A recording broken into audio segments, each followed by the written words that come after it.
ನಾವೆಲ್ಲರೂ ನೋಡಿದಾಗ ನಮ್ಮಲ್ಲಿ ಎಲ್ಲರಲ್ಲಿ ಕೂಡ ಸತ್ವ, ರಜಸ್, ತಮಸ್ ಗುಣಗಳಿರುತ್ತೆ. ನಾವೆಲ್ಲರೂ ಕೂಡ ಏನು ಸತ್ವಗುಣ ಅಂತ ಹೇಳಿದ್ರೆ ಪ್ರೀತಿ, ಕರುಣೆ, ಯಾವಾಗಲೂ ಕೂಡ ಸಾತ್ವಿಕವಾಗಿ ಇರುವಂಥದ್ದು. ಅಥವಾ ತಮೋ ಗುಣ ಅಂತ ಹೇಳಿದ್ರೆ ತುಂಬಾ ಏನು ಕಂಪ್ಲೀಟ್ ಆಗಿ ಲೇಸಿನೆಸ್ ಅಂತ ಹೇಳ್ಬೋದು, ಏನು ಆಕ್ಟಿವ್ ಇಲ್ದೇ ಇರುವಂಥ ಸ್ಟೇಟ್, ಅದನ್ನ ತಮೋಗುಣ ಅಂತ ಹೇಳ್ತೀವಿ.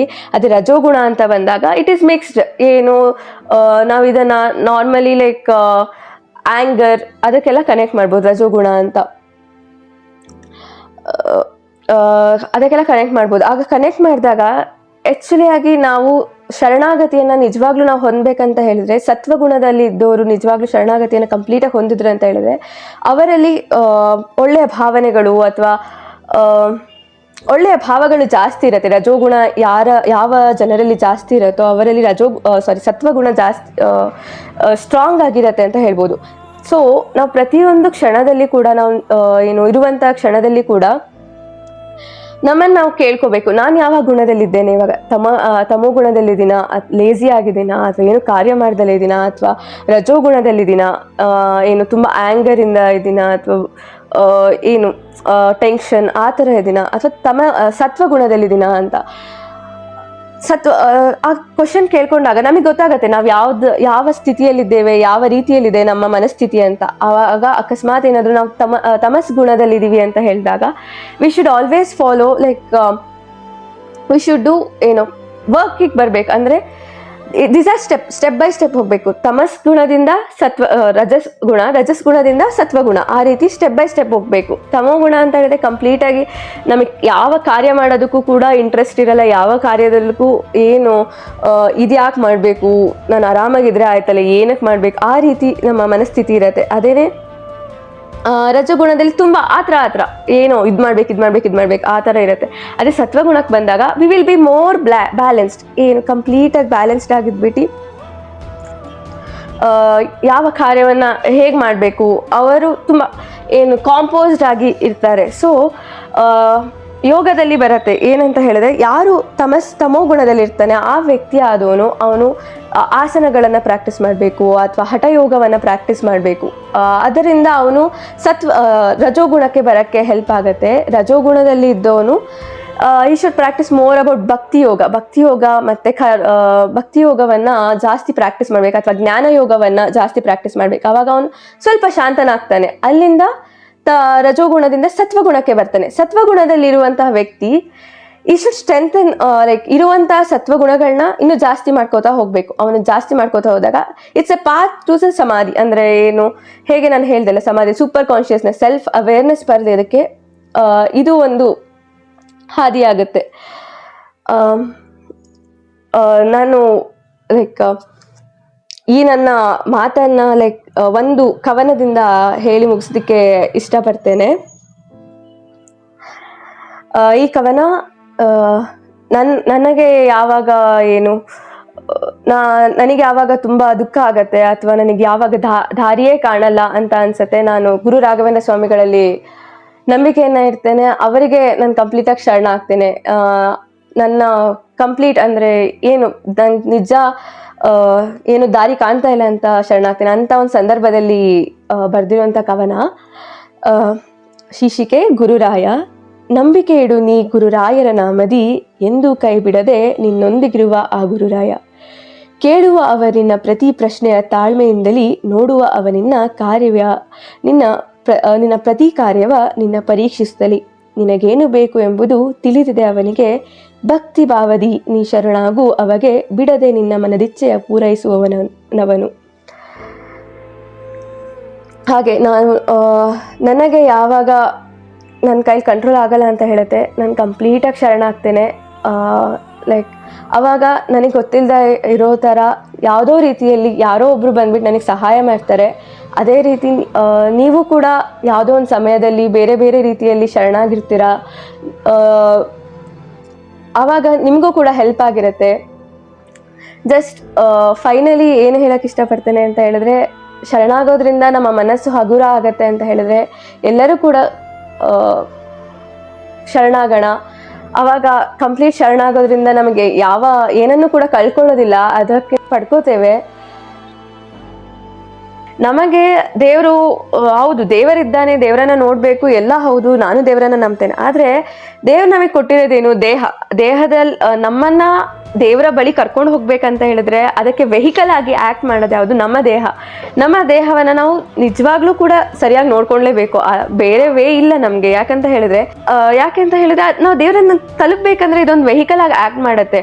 ಅಕಸ್ಮಾತ್ ನಾವು ಅದನ್ನ ಚೆನ್ನಾಗಿ ನೋಡ್ಕೊಂಡಿಲ್ಲ ಅಂತ ಹೇಳಿದ್ರೆ it is going to affect us only, ನಮಗೇನೆ ಅಫೆಕ್ಟ್ ಮಾಡುತ್ತೆ. ಸೊ ಎಲ್ಲರೂ ಕೂಡ ಏನು, ನಿಮಗೆ ಆರೋಗ್ಯ ಇದೆ, ಎರಡು ಕೈ, 2 ಕಾಲು, ಏನು ಎಲ್ಲ ಪಾರ್ಟ್ಸ್ ಕೂಡ ನಿಮ್ಗೆ ದೇವ್ರು ಕರೆಕ್ಟಾಗಿ ಕೊಟ್ಟಿದ್ದಾನೆ ಅಂತ ಹೇಳಿದ್ರೆ ಪ್ಲೀಸ್ ಅದನ್ನ ಕಾಪಾಡ್ಕೊಳ್ಳಿ. ಯಾಕೆಂತ ಹೇಳಿದ್ರೆ ಅಕಸ್ಮಾತ್ ಯಾವುದೋ ಒಂದು ಪಾರ್ಟ್ ವರ್ಕ್ ಆಗ್ತಿಲ್ಲ ಅಥವಾ ಯಾವುದೋ ಒಂದು ಕಾಯಿಲೆ ಬಂದಾಗ್ಲೇ ನಮಗೆ ನಮ್ಮ ನಿಜವಾದ ಆರೋಗ್ಯದ ಅರಿವು ಮೂಡೋದು. ಅಯ್ಯೋ ನನಗೆ ಹೀಗೆ ಆಗ್ತಾ ಇಲ್ವಲ್ಲ, ಯಾಕಪ್ಪ ಹೀಗಾಯ್ತು, ಅಥವಾ ಯಾವುದೋ ಕಾಲು ನೋವು ಬಂದಾಗನೇ ನಮಗೆ ಅನ್ಸೋದು, ಅಯ್ಯೋ ಕಾಲು ನೋಯ್ತಿದೆಯಲ್ಲ, ಕಾಲು ನೋವು ಇಲ್ಲದೆ ಇದ್ದಾಗ ಎಷ್ಟು ಚೆನ್ನಾಗಿತ್ತು, ನಾನು ಅಲ್ಲಿಗೆ ಹೋಗ್ಬೋದಿತ್ತು, ಇಲ್ಲಿಗೆ ಹೋಗ್ಬೋದಿತ್ತು ಅಂತ ಥಿಂಕ್ ಮಾಡ್ತಾರೆ. ಅಥವಾ ಶುಗರ್ ಬಂತು, ಅಥವಾ ಡಯಾಬಿಟಿಸ್ ಬಂತು, ಇಲ್ಲಾಂದ್ರೆ ಹೈಪರ್ ಟೆನ್ಷನ್ ಬಂತು ಅಂದಾಗ ಅವಾಗ ಯೋಚನೆ ಮಾಡ್ತಾರೆ, ಅಯ್ಯೋ ಇವಾಗ ನಾನು ಉಪ್ಪೇ ತಿನ್ನಂಗಿಲ್ವಲ್ಲ ಅಥವಾ ಶುಗರೇ ತಿನ್ನಂಗಿಲ್ವಲ್ಲ ಅಂತ ಯೋಚನೆ ಮಾಡ್ತಾರೆ. ಅದು ಬರೋಕ್ಕಿಂತ ಮುಂಚೆನೆ ನಾವು ಅದನ್ನ ಕಾಪಾಡ್ಕೋಬಹುದು.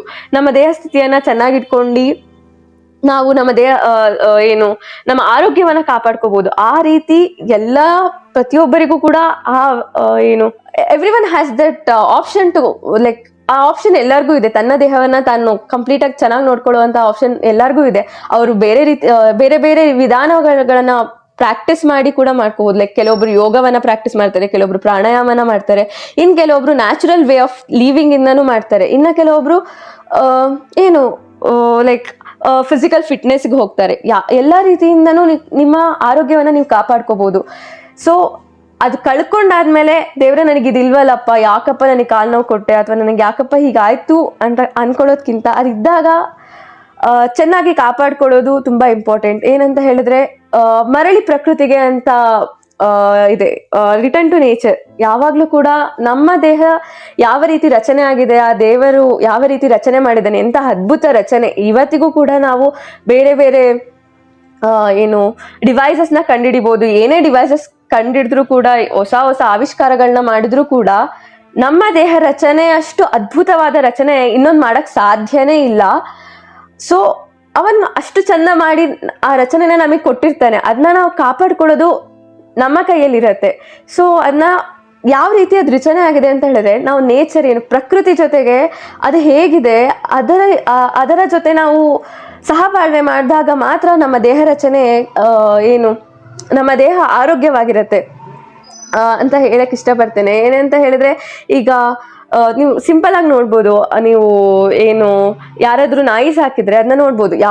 ಕೆಲವೊಂದು ಟೈಮ್ ನಾಯಿಗೆ ಹೊಟ್ಟೆ ಸರಿಯೋದಿಲ್ಲ, ಅದಕ್ಕೂ ಹುಷಾರಿರೋದಿಲ್ಲ. ಆ ಟೈಮಲ್ಲಿ ಏನ್ ಮಾಡುತ್ತೆ, ಅದು ಊಟ ಬಿಟ್ಬಿಟ್ಟು ಇಟ್ ವಿಲ್ ಬಿ ಫಾಸ್ಟ್, ಸ್ವಲ್ಪ ದಿನ ಫಾಸ್ಟಿಂಗ್ ನಲ್ಲಿ ಇದ್ದು ತನ್ನ ದೇಹವನ್ನ ಅದು ತಾನ ಹೇಗೆ ಸರಿ ಮಾಡ್ಕೊಳ್ಳುತ್ತೆ ಅಂತ ನೋಡುತ್ತೆ.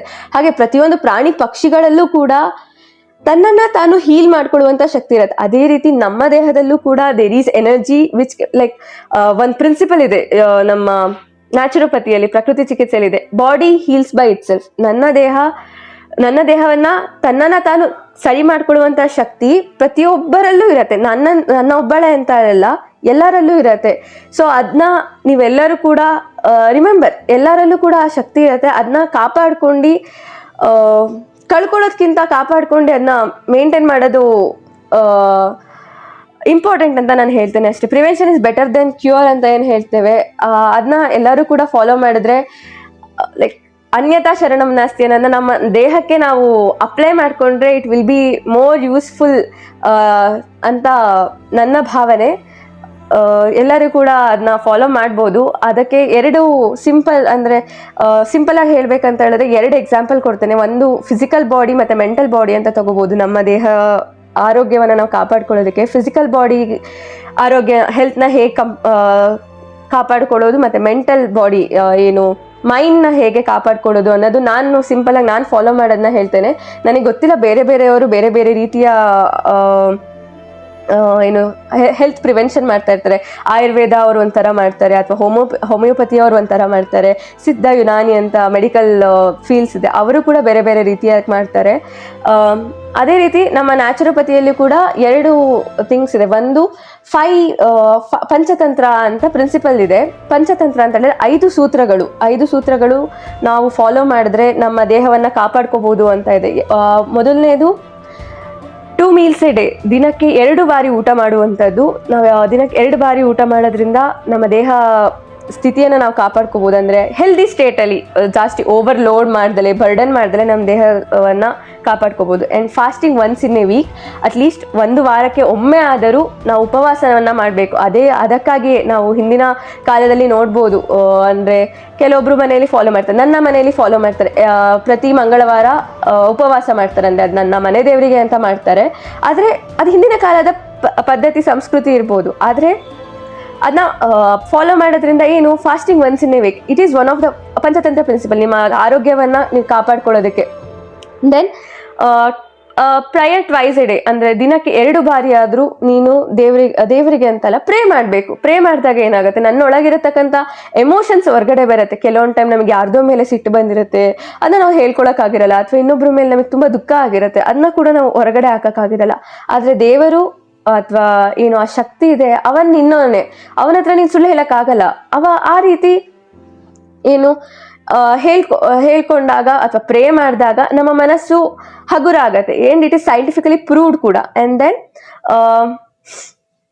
ದಿನಕ್ಕೆ ಅಟ್ಲೀಸ್ಟ್ 1 hour ಆದ್ರೂ ಫಿಸಿಕಲ್ ಎಕ್ಸಸೈಸ್ ಮಾಡ್ಬೇಕು. ಎನಿಥಿಂಗ್, ವಾಕಿಂಗ್ ಹೋಗೋದಿರ್ಬೋದು, ಸೈಕ್ಲಿಂಗ್ ಮಾಡೋದಿರ್ಬೋದು, ಯೋಗ ಮಾಡೋದಿರ್ಬೋದು, ಅಥವಾ ಎಕ್ಸಸೈಸ್ ಮಾಡೋದಿರ್ಬೋದು, anything physical workout at least 1 hour ಆದರೂ ದಿನಕ್ಕೆ ಮಾಡಬೇಕು. And then last but not the least, drinking water completely, ಏನು ದಿನಕ್ಕೆ 2 ರಿಂದ 3 ಲೀಟರ್ ಆದ್ರೂ ನೀರನ್ನು ಕುಡಿಬೇಕು. ಈ 5 ನೀವು ಫಾಲೋ ಮಾಡಿದ್ರೆ ಸಿಂಪಲ್ ಆಗಿ ಈ ಪಂಚತಂತ್ರ ಅಂತ ಹೇಳ್ತೇವೆ ನಾವು ಇದನ್ನ ಪ್ರಕೃತಿ ಚಿಕಿತ್ಸೆಯಲ್ಲಿ, ಇದನ್ನ ನೀವು 5 ನೀವು ಫಾಲೋ ಮಾಡಿದ್ರೆ ಯು ಕ್ಯಾನ್ ಮೇಂಟೈನ್ ಯುವರ್ ಏನು ಫಿಸಿಕಲ್ ಬಾಡಿದು ಹೆಲ್ತ್ನ ಈ ರೀತಿ ಮೇಂಟೈನ್ ಮಾಡ್ಬೋದು. 5 ಯಾವ್ದು, fasting once in a week, at least once in a week, praying the God at least twice a day, and then 2 meals a day, ದಿನಕ್ಕೆ 2 ಬಾರಿ ಊಟ, ಆ್ಯಂಡ್ ದೆನ್ ದಿನಕ್ಕೆ 2 ರಿಂದ 3 ಲೀಟರ್ ಆದರೂ ನೀರು ಕುಡಿಬೇಕು. And last physical exercise at least 1 hour ಆದರೂ ಮಾಡಬೇಕು. ಇದು ಫಿಸಿಕಲ್ ಹೆಲ್ತ್ಗೆ ಅಂತ ಹೇಳ್ಬೋದು. ದೆನ್ ಮೆಂಟಲ್ ಹೆಲ್ತ್ಗೆ ಅಂತ ಬಂದಾಗ ನನಗೆ ಏನು ಇಷ್ಟ ಅಂದರೆ ನಾನು ಕೆಲವೊಂದು ಥಿಂಗ್ಸ್ನ ನಾನು ಫಾಲೋ ಮಾಡ್ತೀನಿ. ಲೈಕ್ ಗ್ರ್ಯಾಟಿಟ್ಯೂಡ್ ಅಂತ ಹೇಳ್ತೀವಿ, ಧನ್ಯತೆಯ ಭಾವ. ನೀವು ದಿನ ಮುಗಿಯುವಂಥ ಸಂದರ್ಭದಲ್ಲಿ ದೇವರಿಗೆ ಅಥವಾ ಯಾವುದೇ ಒಂದು ವ್ಯಕ್ತಿಗೆ ಅಥವಾ ಯಾವುದೋ ಒಂದು ಸಂದರ್ಭಕ್ಕೆ ಆಗಿರ್ಬೋದು, ಯಾವುದೋ ಒಂದಕ್ಕೆ ಯು ಶುಡ್ ಸೇ ಗ್ರ್ಯಾಟಿಟ್ಯೂಡ್. ಏನು ಥ್ಯಾಂಕ್ಸ್ನ ಹೇಳಬೇಕು. ಥ್ಯಾಂಕ್ಸ್ನ ಹೇಳಿದಾಗ, ಧನ್ಯವಾದಗಳನ್ನ ಹೇಳಿದಾಗ ನಮ್ಮ ಮನಸ್ಸು ಹಗುರ ಆಗುತ್ತೆ. ಆಮೇಲೆ ಅದೊಂದು ಗ್ರ್ಯಾಟಿಟ್ಯೂಡ್. ಇನ್ನೊಂದು, you can write down your thoughts in any book, ಅಂದರೆ ಒಂದು ಬುಕ್ನಲ್ಲಿ ಅಥವಾ ಡೈರಿ ಅಂತ, ಪರ್ಸ್ನಲ್ ಡೈರಿ ಅಂತ ಏನು ಮೇಂಟೈನ್ ಮಾಡ್ತೀವಿ, ಅದರಲ್ಲಿ ನಾವು ಏನು ಬರಿಬೋದು. ನಾನು ಅದನ್ನ ಪ್ರಾಕ್ಟೀಸ್ ಮಾಡ್ತೇನೆ. ಅಥವಾ ನಾನು ಏನು ಕವನಗಳನ್ನ ಬರಿತೇನೆ. ನನಗೆ ಯಾವುದಾದ್ರೂ ಇಷ್ಟ ಅಂದರೆ ಯಾವುದೋ ಒಂದು ಪರಿಸ್ಥಿತಿ ಆಯಿತು, ಅದು ಸಂತೋಷದೇ ಪರಿಸ್ಥಿತಿ ಆಗಿರ್ಬೋದು ಅಥವಾ ದುಃಖದೇ ಪರಿಸ್ಥಿತಿ ಆಗಿರ್ಬೋದು, ನಾನು ನನ್ನ ಕವನವನ್ನು ಬರಿತೀನಿ. ಅಥವಾ ಯಾರಿಗೂ ಬೈಬೇಕಂತ ಅನ್ಸಿರುತ್ತೆ, ನಾನು ಬೈದಿರಲ್ಲ ಆ ಮೊಮೆಂಟ್ನಲ್ಲಿ, ಅದನ್ನ ಕೂಡ ಕವನದಲ್ಲಿ ಬರಿತೀನಿ. ಅದು ನನ್ನ ರೀತಿಯ ಏನು ನನ್ನ ಮೆಂಟಲ್ ಹೆಲ್ತ್ನ ಕಾಪಾಡ್ಕೊಳ್ಳುವಂತಹ ಅಥವಾ ನನ್ನ ಎಮೋಷನ್ಸ್ನ ಹೊರಗಡೆ ಹಾಕುವಂತಹ ರೀತಿ. ಸೊ ಅದನ್ನ ಕೂಡ ನೀವು ಪ್ರಾಕ್ಟೀಸ್ ಮಾಡೋದು. ಕೆಲವೊಬ್ರಿಗೆ ಒಂದೊಂದು ಇರುತ್ತೆ. ಕೆಲವೊಬ್ರು ಡ್ಯಾನ್ಸ್ ಮಾಡ್ತಾರೆ, ಕೆಲವೊಬ್ರು ಪೇಂಟ್ ಮಾಡ್ತಾರೆ, ಒಬ್ಬೊಬ್ರಿಗೆ ಒಂದೊಂದು ಹಾಬೀಸ್ ಇರುತ್ತೆ. ಆ ಹಾಬೀಸಿಂದ ಅವ್ರಿಗೆ ಮೆಂಟಲ್ ಪೀಸ್ ಸಿಗುತ್ತೆ ಅಂತ ಹೇಳಿದ್ರೆ ಅದನ್ನ ಪ್ರಾಕ್ಟೀಸ್ ಮಾಡ್ಬೋದು. So by doing these things, ಏನು ನಿಮ್ಮ ಫಿಸಿಕಲ್ ಬಾಡಿ ಮತ್ತು ನಿಮ್ಮ ಮೆಂಟಲ್ ಬಾಡಿ, ಅಂದರೆ ಸಂಪೂರ್ಣವಾಗಿ ನಿಮ್ಮ ಆರೋಗ್ಯವನ್ನು ನೀವು ಕಾಪಾಡ್ಕೋಬೋದು. From this you can relate it to that ಅನ್ಯತಾ ಶರಣಂ ನಾಸ್ತಿ. ನೀನು ದೇವರನ್ನು ನೀನು ತಲುಪಬೇಕಂತ ಹೇಳಿದ್ರೆ ನಿನ್ನ ದೇಹ ಆರೋಗ್ಯ ತುಂಬ ಇಂಪಾರ್ಟೆಂಟ್. ಅದನ್ನ ನೀನು ಮೇಂಟೈನ್ ಮಾಡಬೇಕಂತ ಹೇಳಿದ್ರೆ, ನಿನ್ನ ದೇಹ ಆರೋಗ್ಯವನ್ನು ಕಂಪ್ಲೀಟಾಗಿ ಮೇಂಟೈನ್ ಮಾಡಬೇಕಂತ ಹೇಳಿದ್ರೆ ಲೈಕ್ ಈ ರೀತಿಯಾಗಿ ನಿಮ್ಮ ದೇಹವನ್ನು ಕಾಪಾಡ್ಕೊಳ್ಳಿ. Prevention is better than cure. ಅದನ್ನು ಡಿಸೀಸ್ಗೆ ಬಂದುಬಿಟ್ಟು ಸರಿ ಮಾಡ್ಕೊಳ್ಳೋದಕ್ಕಿಂತ ಡಿಸೀಸ್ ಬರ್ದಲೇ ಸರಿ ಮಾಡ್ಕೊಳ್ಳೋದು ಬೆಟರ್ ಅಂತ ನನ್ನ ಅನಿಸಿಕೆ.